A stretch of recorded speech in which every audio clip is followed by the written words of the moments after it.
Active आदमी होता है, जो मेहनती लोग होते हैं ना, वो आराम नहीं कर पाते।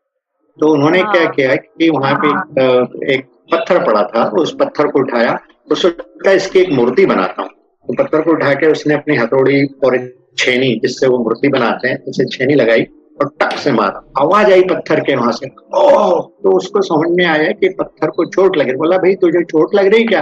तो पत्थर बोलता है उसको, अरे भैया इतनी जोर से हथौड़ा मारेगा, छेनी मारेगा तो क्या चोट नहीं लगेगी? बहुत चोट लग रही। तो देख भाई, ये चोट लग रही है, लेकिन तू इसके कारण मैं तेरे को एक अच्छी मूर्ति बना दूंगा। बोला, नहीं भैया, मुझे मूर्ति नहीं बनना है, मुझे इतनी चोट सहन नहीं करना है, मैं जैसा हूँ वैसा ही ठीक हूँ, मुझे छोड़ दे। तो उसने एक दूसरे पत्थर को उठा, उसको भी एक बार मारा, दो तीन बार मारा, आवाज आई। फिर उसने बोला, क्या तुझे भी चोट लग रही? बोला, हाँ भाई साहब, चोट तो लग रही है, लेकिन वैसे भी पत्थर हूँ, पड़ा हूँ, क्या फायदा? आप मारो यार, हो सकता है आपकी मार खा के अगर मैं एक मूर्ति के रूप में बदल जाता हूँ, तो there is nothing wrong in that. आप बनाइए। तो 10-15 बार जब उसने मारा ना, तो उसके बाद पत्थर को आदत हो गई उसकी चोट सहन करने की। मार मार के 2 घंटे में उसने शानदार मूर्ति बनाई और उस मूर्ति को रखा और अपने रास्ते चला। अगले साल फिर वही कारीगर आया, उसने फिर गांव से शहर आया, मूर्तियां वूर्तियां बनाई। जब जा रहा था तो उसने देखा कि यार, पिछली बार जब आया था तो यहाँ तो पहाड़, छोटी सी पहाड़ी थी, पेड़ थे और नदी थी, नदी भी है, पेड़ भी है, लेकिन यहाँ पे भीड़ हो गई है।